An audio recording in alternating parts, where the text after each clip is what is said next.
Hey guys, welcome back हो गया है चैनल पर। अच्छी जी बात करेंगे हम सपना के बारे में और अंशु के बारे में। कल सपना की लाइफ पे आती है और अंशु की लाइफ पे आती है। सपना की लाइफ जो आती है वो मौसा जी के ऊपर आती है। यानी मौसा जी ने कुछ सवालात जो किए थे, जो जवाब दिए थे, उसका सवालात के तौर पे जो है वो सपना आती है। और वो पता नहीं क्यों वो डे बाय डे इतनी ज़्यादा नेगेटिव पर्सन बनती जा रही है। मैंने कहा है कि एरोगेंट बनने में उसकी बहुत ये स्ट्रॉन्ग पर्सन नहीं कहलाएगा, ठीक है। इसको हम एरोगेंट कहेंगे। अभी उस दिन भी देखो, उस दिन भी वो हंस हंस के चीज़ें बता रही है। मतलब क्या आप क्या साबित करना चाह रही हो कि आप बहुत स्ट्रांग हो?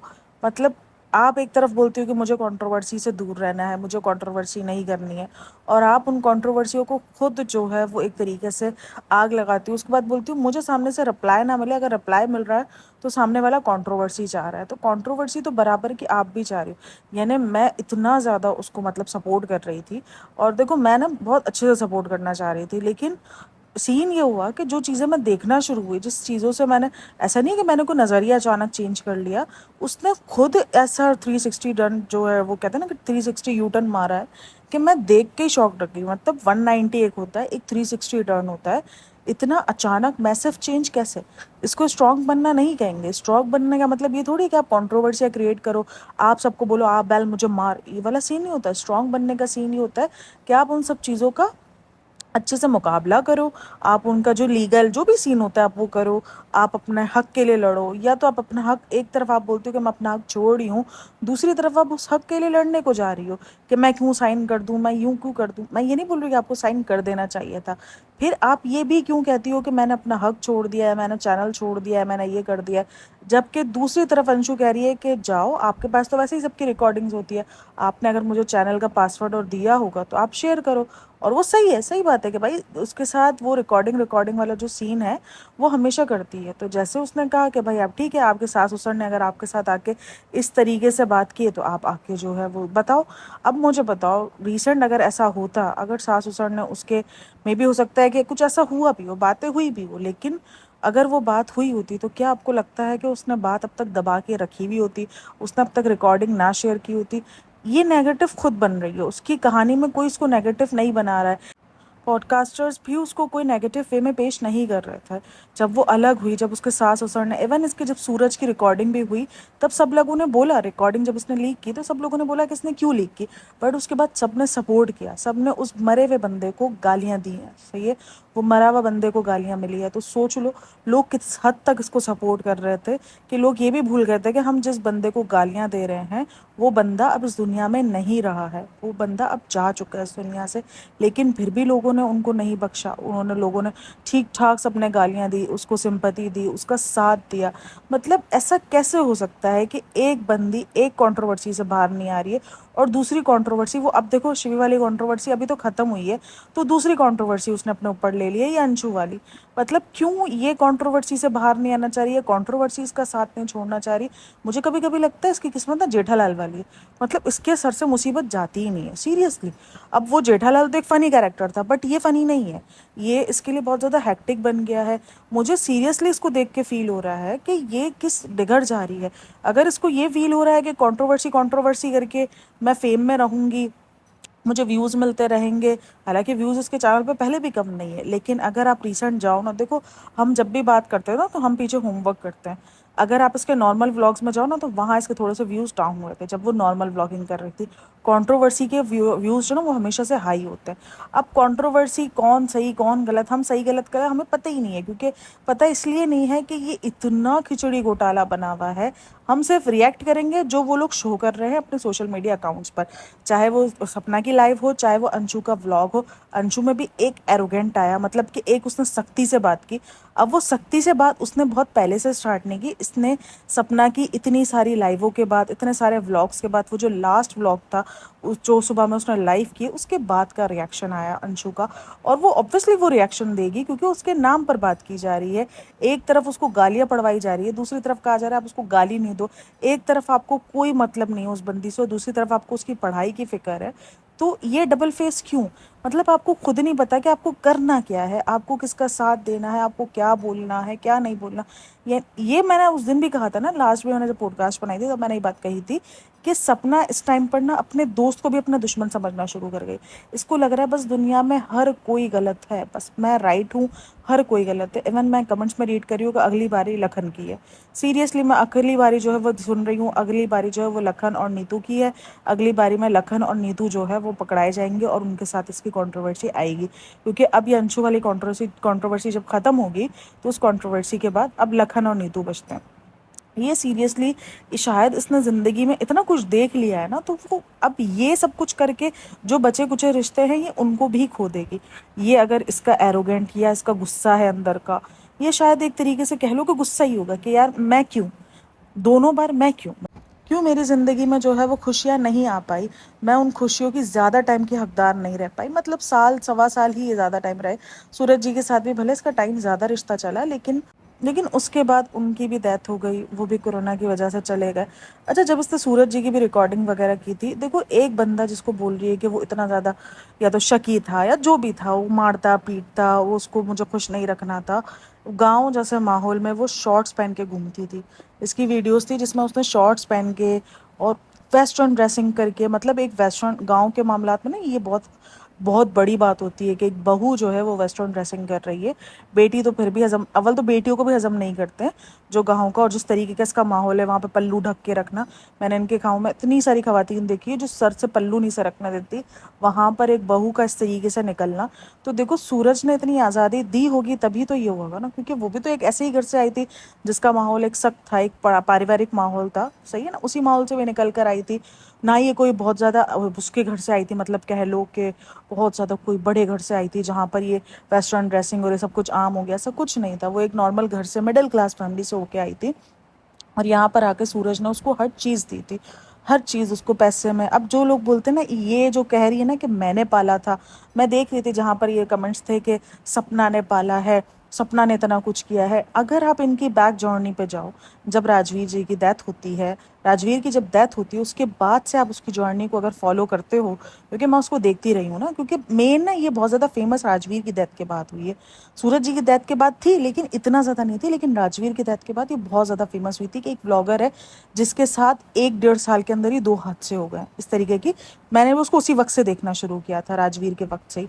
तो राजवीर से पहले थोड़ा बहुत वो मैंने कभी देखा था कि मुझे याद नहीं पड़ता था इतना ज़्यादा, लेकिन राजवीर के वक्त से मैंने उसको देखना शुरू किया था। तो वो उसके बाद अगर आप उसके व्लॉग्स देखो तो उसमें उसको अंशु ही संभालती हुई नज़र आई है। ये कहती है कि मैंने उसको पाला है, लेकिन अगर पाला पोसा जो भी हो, वो चैनल्स जो भी थे वो सपना के अकेले के नहीं थे।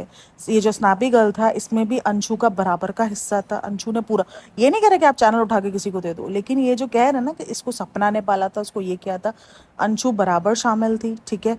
अंशु जो है, अब ये हम देखो सबा का भी जब व्लॉग आता है तो हम क्या कहते हैं, जब सबा इनको जताती है बच्चों को, रिज़ा रेहान को, तो हम क्या कहते हैं कि रिज़ा रेहान का बराबर का हिस्सा है क्योंकि तुम्हारा बच्चे वो कंटेंट है। तो इसी तरीके से स्नैपी गर्ल का कंटेंट जो है वो दोनों चेहरे थे, सपना भी थी और अंशु भी थी, दोनों की आज भी अगर प्रोफाइल पिक्चर्स देखो तो दोनों की प्रोफाइल पिक्चर लगी हुई है। तो उसका मतलब ये चैनल स्नैपी गर्ल्स के नाम से इसीलिए आया था कि नंद भावच का रिश्ता इसमें हम शो करेंगे, यही बात थी, सही है। और अगर द थ्रॉट देख लो तो थ्रॉट भी जो है वो उसने स्टार्ट किया था सूरज जी ने, यानी जो फेम उसको मिली थी वो थ्रॉट चैनल से मिली थी। थ्रॉट चैनल के बाद उसने स्नैपिकल बनाया, उसके बाद 2-3 चैनल्स और इनके चलते रहे, तो इस तरीके से इनको फेम मिली है। तो ये जो कह रहे हैं ना कि इसको सपना ने पाला है, सपोर्ट इमोशनली उस बच्ची ने किया था, उस बच्ची ने उसको बहुत सपोर्ट किया। मैं नहीं बोल रही कि वो बच्ची हर जगह राइट होगी, बट क्या ये बड़प्पन है कि आप उस बच्ची को गालियाँ पड़वा दो? क्या ये बड़प्पन है आपने जिसको एक बेटी कहा हो? अगर हाँ उसने खुलेआम आपको वार किया हो, आपके ऊपर वार की उसके कोई आपके पास प्रूफ हो तो बनता भी है, लेकिन फिर भी आपका हक नहीं बनता कि आप उसको ऐसे ऑनलाइन, जबकि आपको पता है कि ऑनलाइन नफ़रत क्या नफ़रत होती है, ऑनलाइन लोग किस तरीके का हेट देते हैं, किस तरीके की लोग बातें करते हैं, आपको अच्छे से सब कुछ पता है। क्या ये जस्टिस है उस बच्ची के साथ? मुझे ना उस बच्ची के लिए ये बुरा लग रहा है कि यार क्या ये बच्ची के साथ वाकई जस्टिस हुआ है? क्या ये बच्ची ये डिज़र्व करती थी अपना इतना इमोशनली अटैचमेंट देने के बाद? राजवीर की डेथ के बाद सपना पूरे तरीके से टूट गई थी, उसको ना दुनिया की खबर ना बच्चियों का पता, उसको ज़िंदगी में दोबारा लाने वाली अंशु थी। मैंने उस वक्त के वो व्लॉग्स देखे हैं और सीरियसली बहुत रोना आता था। मैं अब भी ये बोल रही हूँ कि सपना के ऊपर जो बीती है वो हर लड़की के ऊपर नहीं बीतती है, लेकिन मैं ये बता दूँ कि दुनिया में ऐसे बहुत सारी लड़कियां हैं। मेरी भी रिसेंट एक लड़की से बात हुई थी, उसके साथ यही हादसा गुजरा था, लेकिन उसके पास ना सपोर्टिव ससुराल था, ना सपोर्टिव माँ बाप थे, और ना ही उसके पास कोई इस किस्म का कोई चैनल था या इस किस्म का कोई उसके पास जरिया था कि वो कमाई कर सके। और उसके पास 3 बच्चे थे और तीनों उसके पास बेटियां थी। वो सीरियसली इतना रो रही थी ना कि मैं आपको क्या बताऊं। मतलब ज़िंदगी ना आपको दिखाती है कि यार कैसे कैसे लोग हैं दुनिया में, कैसे मतलब कि सपना रोती है कि मुझे निकाल दिया। बट तो यार मुझे लगता है कि आप बहुत से बहुत बेहतर हो अगर आप दूसरे लोगों को। अब वो जो लड़की है उसकी उम्र कुछ आई थिंक 28-29 साल है, और उसके हस्बैंड की डेथ हो गई, उसके बाद ये सब कुछ, और 3 बेटियां, सही है। 3 बेटियों के साथ न छत है, किस तरीके से वो गुजारा कर रही है, घरों में काम करके इस तरीके से उसने गुजारा करना स्टार्ट किया है। मतलब एक एक मिडिल क्लास फैमिली से लड़की वो बिलोंग करती थी, मतलब कि अच्छा खाते थे, अच्छा पहनते थे, अच्छा उड़ते थे, लेकिन सेविंग्स कुछ इतनी खास थी नहीं। जो था ससुराल वालों ने रख कर बाहर निकाल दिया 3 बेटियों के साथ कि अब हमारा बेटा नहीं है तो तुमसे क्या रिश्ता।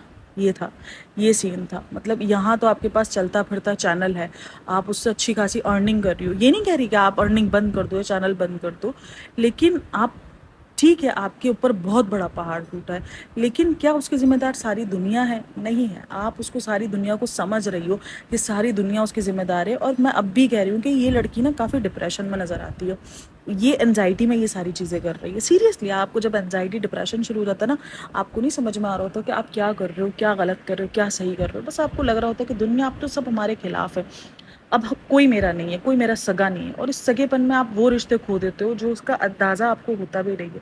वो बच्ची अपने बाप के अगेंस्ट खड़ी रही जब चैनल की बात हुई थी। जब उसके बाप ने आकर चैनल मांगा था कि चैनल दे दो, ये कर दो, पासवर्ड ले लो, ये ले लो, तब भी वो बाप के अपने अगेंस्ट खड़ी रही। उसने तुम्हारा उस टाइम पे साथ दिया।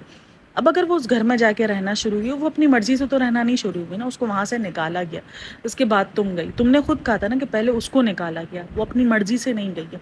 अब जब वो जहाँ वहां जाके रह रही है, अब तुम्हें याद आ रहा है मैं कौन सी इसकी सगी भाभी थी, कौन सा, मुझे नहीं समझ में आ रहा कि इतना ज्यादा। एक तरफ तुम 3 ब्लॉग पहले कहती हो कि हमारी इंस्टाग्राम पे बात होती है, हम तो अच्छे से बात करते हैं, हम तो ये करते हैं, हमें दुनिया को दिखाने की जरूरत नहीं, और तुम उधर ये 3 ब्लॉग के बाद आके उसको पूरी दुनिया में गाली पड़वाने के लिए पेश कर देती हो। वो लड़की हाथ जोड़ दी कि मैं नहीं कर रही। मैं शिवी के मामले में इसको ये बीच में इसलिए पड़ी थी कि शायद मिसअंडरस्टैंडिंग्स हैं वो क्लियर हो जाए, लेकिन वो क्लियर नहीं हुई। फिर वो क्लियर हुई भी तो उसके बाद दोबारा इनके दरमियान मिसअंडरस्टैंडिंग बहुत बड़ी हो गई, और वो लड़की इतने खुले उससे बोली है पुलिस। अच्छा मैं उसको कमेंट सेक्शन हेट कर रही थी ना, इतना ज़्यादा हेट मिल रहा था उस बच्ची को, मुझे सीरियसली बहुत बुरा लग रहा था। मैं ये नहीं कह रही जाके सपना को हेट दो, बट क्या सपना ये सब कुछ जो कर रही है वो ठीक कर रही है? क्या उसकी जो गलती की सज़ा उसको जो लड़की को दे रही है, या जो उसके साथ ज़िंदगी में हुआ उसकी सज़ा वो अंशु को देगी? क्या वो राइट कर रही है? वो बच्ची जितनी भी शातिर सही, जो भी सही है, इसको काफ़ी लोग शातिर, चालू और पता नहीं क्या कुछ उसके कमेंट में लिख रहे हैं, क्या वो बच्ची, उसके चेहरे से आपको लगता है कि वो ऐसी है? मुझे तो नहीं लगती यार, बहुत मासूम सी है, नहीं है शातिरगिरी, ठीक है वो संभालना जानती है, वो वक्त से पहले बड़ी हुई है, सपना का वो कंधा बनी है, लेकिन वो बच्ची बहुत मासूम है। उसने तुम्हारे लिए कभी कुछ नहीं कहा। जब वो लाइक एंड अनलाइक वाला भी सीन हुआ था, वो लिटरली आके शिवर कर रही थी, वो रोना शुरू हो गई थी कि यार ये पता नहीं क्या हुआ, भाभी मुझ पर यकीन नहीं करेगी। उसने कुछ भी तुम्हारे बारे में बुरा नहीं बोला था, उसने तुम्हें गालियां नहीं पढ़वाई कभी भी, उसने तुम्हारे कभी भी अपनी वीडियोस से उसने तुम्हें गाली नहीं खिलवाई कि जाके भाभी को गाली दो, और तुम उसको गालियां पढ़वा रही हो। तो उसके बाप के साथ जो तुम्हारा सीन है, उसने अभी भी अपनी वीडियोस में ये नहीं कहा कि मेरे बाप को बुरा मत बोलो। उसने अपने माँ बाप के लिए कोई स्टैंड नहीं लिया, उसने सिर्फ ये स्टैंड लिया कि आप जो कह रही हो कि थ्रू चैनल मेरे पास है, ये मेरे पास है, तो आप जाओ और कंप्लेन करो, क्योंकि मेरे पास वो चैनल्स नहीं है। आपका चैनल अगर कोई और यूज़ कर रहा है तो वो खतरे की घंटी है। आप जाओ और आप जाके कंप्लेन करो। हो सकता है वो बात उसने टॉन्ट में मारी कि जाओ देखो करवाओ पुलिस कंप्लेन, लेकिन वो बच्ची ठीक थी, क्योंकि अगर वो सच ना बोल रही होती तो वो यकीनन इतना बड़ा कभी भी रिएक्शन ना करती। मुझे बुरा लग रहा है, दोनों के लिए बुरा लग रहा है कि आपने एक वक्त में माँ बेटी वाला बॉन्ड शेयर किया, नंद भावत से ज़्यादा दोस्तों वाला बॉन्ड शेयर किया, और आज आप उस बॉन्ड को सरेआम रुस्वा कर रहे हो, सरेआम, दोनों मिलकर रुस्वा कर रहे हो। लाइक सीरियसली ये कोई अच्छी चीज़ नहीं है। कंट्रोवर्सी कर रहे हो, कंट्रोवर्सी कितना टाइम चलेगी आपकी? एक एक हफ्ता, 1.5 हफ्ता, लोग बोर हो जाएंगे, इससे भी लोग हट जाएंगे फिर क्या, अब तो यार ये तो रोज़ का रह गया। उसके बाद आप पैचअप करते हो तो क्या फ़ायदा, और अगर आप हट जाते हो, अगर तो क्या फ़ायदा कि आप एक इतने मुखलिस रिश्ते को ख़त्म कर दोगे इतने गंदे मोड़ पे। मुझे कभी कभी लगता है जब आपने इतना मुखलिस बॉन्ड शेयर किया हो ना, तो आप ऐसे मोड़ पे ख़त्म करने से ना आप खुद कांपते हो। आप बोलते हो कि यार नहीं यार, मैं ऐसे मोड़ पे लाके ख़त्म नहीं कर सकती, मैं खामोशी इख्तियार कर लेती हूँ, कोई नहीं यार। और बड़े को शायद बड़ा ज़र्फ़ दिखाना पड़ता है, बड़ा उसी लिए आप कहलाओगे जब आप अपने अंदर बड़ा ज़र्फ़ रखोगे। उस बच्ची ने आपको ट्रोल नहीं करवाया था, अगर उस बच्ची ने आपको गालियाँ पड़वाई होती तो आप आकर अपना ओपिनियन रखना सही भी समझता है, हम लोग समझते भी कि यार ओपिनियन। उस बच्ची ने कभी आपसे गोल्ड नहीं मांगा, आपने उसको जाके गोल्ड फेंक दिया, क्यों? कि मैं सब उसको दे रही हूँ, मतलब ये महानता ही क्यों? एक तरफ आप कह रही हो कि मेरे पास कुछ नहीं रहा है और दूसरी तरफ उनको प्रॉपर्टी सेल करने के लिए भी आपकी साइंस चाहिए। तो ये सीन क्यों? मतलब इतना दोगलापंथी क्यों? एक तरफ आप बोल रही हो मैं खाली हूँ और दूसरी तरफ उनको एक फार्म हाउस सेल करने के लिए भी आपकी साइन चाहिए। मतलब सब कुछ आपके हाथ में अब भी है, तो फिर ये दुनिया के सामने आके क्यों कि मेरे पास कुछ नहीं बचा, मेरा मैं तो खाली हो गई, मैंने तो अपना सब दे दिया है। उसके बाद फिर और चैनल पर आप बोलते हो कि मैंने वो भी दे दिया है, जबकि वो कह रही है कि मेरे पास एक्सेस नहीं है। तो क्या सच और क्या झूठ, इसका कौन जवाब देगा? कोई जवाब नहीं देगा। जवाब होगा तो कुछ घुमा फिरा के जवाब होगा, कुछ अलग कंट्रोवर्सी और निकलेगी। आज अंशु का ये आया है, कल सपना का कुछ और रिप्लाई आएगा, सिर्फ गंद बढ़ रही है। जो लोग मज़े लेने वाले हैं वो सिर्फ मज़े लेंगे, इसको गंदा बोलेंगे, उसको गंदा बोलेंगे और चले जाएंगे। लेकिन रिश्ता अगर ख़त्म होगा तो वो आप दोनों का होगा। यहाँ पर दोनों को समझदारी दिखानी चाहिए। अगर सपना नहीं दिखा पा रही है इस टाइम पर, तो आई थिंक अंशु दिखा दे, बैक हो जा थोड़ा सा, थोड़ी सी उसको स्पेस दे दे। इस वक्त वो समझने वाली शायद सिचुएशन में नहीं है, उसको नहीं समझ में आ रहा वो क्या कर रही है क्या नहीं कर रही है। वो बस कंट्रोवर्सी के अंदर कंट्रोवर्सी पैदा कर ही रही है, बस उसको कंट्रोवर्सी ही ख़त्म नहीं करे। मतलब एक बंदी कहती है कि मुझे सुकून से जीना है और दूसरी तरफ वो उधर ही आकर कंट्रोवर्सी स्टार्ट कर देती है। तो ये कैसा सुकून से जीना है? अगर आपको वाकई कंट्रोवर्सी नहीं चाहिए और आपने ज़िंदगी में सुकून के लिए अपना सब कुछ आपके मुताबिक आपने दे दिया है, तो फिर आप सुकून से रहो। आपको नहीं मतलब होना चाहिए कि कौन क्या कर रहा है, कौन आपके पीछे क्या कर रहा है। भाई देखो, स्ट्रांग बनने का तो मतलब यही है ना कि आपको फ़र्क पड़ना बंद हो जाए कि आपके पीछे क्या किया जा रहा है। अगर आप रिएक्ट कर रहे हो तो मतलब आप स्ट्रांग नहीं हो, अभी भी आप अंदर कमज़ोर हो, आप उन सब चीज़ों से जूझ रहे हो, आपको वो चीज़ें तकलीफ दे रही हैं, तभी आप रिएक्ट कर रहे हो। रिएक्ट उसी वक्त किया जाता है जब वो कोई चीज़ आपको तकलीफ दे, ऐसे ही रिएक्ट नहीं किया जाता। इग्नोरेंस अगर आपके अंदर है तो सामने वाला आपके सामने खड़ा खड़ा, आई थिंक सो, वो कुछ भी कर जाए आप फिर भी उसको इग्नोर करने की ताकत रखते हो। वो कहोगे कि आप स्ट्रांग हो और आपको फ़र्क नहीं पड़ता कि सामने वाला क्या कर रहा है। लेकिन अगर आपको फ़र्क पड़ रहा है तो अभी आप स्ट्रांग नहीं बने हो, आप रिएक्ट कर रहे हो, तो इसका मतलब आप बहुत कमज़ोर हो अभी भी। और एक बच्ची के लिए आप रिएक्ट कर रहे हो, बच्ची है यार वो, कहने को काफ़ी कमेंट्स मेरे पास भी आए हुए थे, वो कह रहे वो कोई बच्ची नहीं है, वो बहुत शातिर है। अरे यार, बच्चे बच्चे ही होते हैं, शातिरगिरियाँ उनमें नहीं होती, उनको ये नहीं समझ होती, उनको सीरियसली नहीं समझ होती। सपना से तो छोटी है ना वो, कुछ भी हो जाए सपना से तो छोटी है ना, सपना तो बड़ी है ना इस टाइम पे। वो ज़र्व दिखा सकती है, वो चीज़ें सॉर्ट आउट कर सकती है बैक कैमरा। ये कैमरे के सामने सारी कंट्रोवर्सी ला के कुछ नहीं मिलना है। आई थिंक सो कुछ नहीं मिलना, कुछ व्यूज़ मिल जाएंगे। मतलब मैं यहाँ पर कोई सपोर्टर कोई हेटर वाला काम नहीं कर रही हूँ, मुझे लिटरली दोनों के लिए बुरा लग रहा है। मुझे लगता है दोनों बहुत सारी खुशियाँ डिज़र्व करती हैं, चाहे वो सपना हो चाहे वो और अंशु हो, दोनों बहुत सारी खुशियाँ डिज़र्व करती है। दोनों ने बहुत टफ टाइम देखा है अपनी ज़िंदगियों में, खास करके सपना की बच्चियों ने, इनमें बच्चियों का कोई कसूर नहीं है। मैं कुछ कमेंट्स ऐसे भी रीड कर रही थी जो सपना के अगेंस्ट थे कि वो जो कर रही है वो अपनी बच्ची में देखेगी, ऐसे भी कमेंट्स देखे मैंने जो कि गलत थे। क्या मतलब उनकी बच्चियों ने क्या बिगाड़ा? अरे बाबा, उनके तो सर से बाप का साया उड़ गया है इतनी छोटी छोटी उम्रों में। जिन उम्रों में उनको समझ आनी थी बाप की, उन उम्रों में उनके पास बाप नहीं रहा। उनकी क्या गलती है यार? उनको क्यों लपेट में ले रहे हो आप लोग? मतलब आप लोग को कमेंट करने का हक है, बिल्कुल कुछ भी बोलने का हक है, लेकिन ऐसा ना बोलो ना किसी का दिल चीर जाए। आप किसी के बच्चों पे बात कर दो कि किसी के बच्चों में, आप लोग अपने बच्चों में देखोगे, अपनी बेटियों में देखोगे।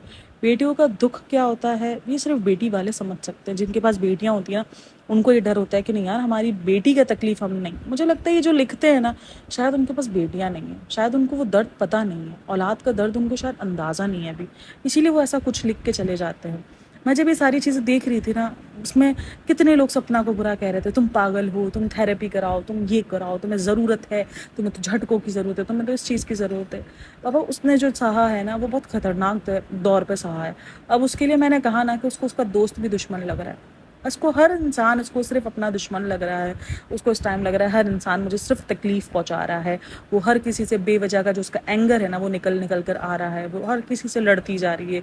बस उसको लग रहा है कि हर कोई सिर्फ मुझे फ़ायदा, मेरे जो अपने फ़ायदे के लिए यूज़ कर रहा है और मेरे साथ सिर्फ एक फ़ायदे के लिए, एक मकसद के लिए है और मुझे नुकसान ही पहुँचा रहा है। जब ये थिंकिंग इंसान मुझे ना, कहते हैं ना, एक नेगेटिव थिंकिंग इंसान में आ जाए, तो फिर उसको पॉजिटिव चीज़ें नहीं दिखनी शुरू होती। वो फिर समझता है कि यार सब कुछ, सब गलत हैं, सारे गलत हैं, सिर्फ मैं सही हूँ। तो जिस दिन ये आ जाता है ना कि मैं सही हूँ, उस दिन समझो भाई कहानी ख़त्म है। खैर होप्स हो कि उसको बहुत जल्द समझ में आया, उसको बहुत जल्द ये सारी चीज़ों का रियलाइजेशन हो कि मैं जो कर रही हूँ वो गलत है, मुझे इन सब चीज़ों से बाहर निकलना है, मुझे मेरी ज़िंदगी, मेरे बच्चे, मेरा फ्यूचर, मुझे मेरा कंटेंट, मेरा यूट्यूब चैनल, मुझे इन सब पे देखना है, मुझे यूट्यूब चैनल्स को आगे बढ़ाना है, मुझे अपने काम को आगे बढ़ाना है जो मैं साड़ियों का काम कर रही हूँ, मुझे एक अच्छे बच्चों को अपनी परवरिश देनी है, मुझे उनको एक माशरे में एक अच्छे से खड़ा करना है, और अगर ज़िंदगी मौका दे तो एक ज़िंदगी में आगे भी बढ़ जाना चाहिए। आई थिंक सो यार, औरत की ज़िंदगी में कहते हैं ना भाई बहुत मुश्किल होती है। खैर वीडियो अच्छी लगी हो तो like share and subscribe my channel. Thanks for listening, watching, take care, bye bye, अल्लाह हाफ़िज़।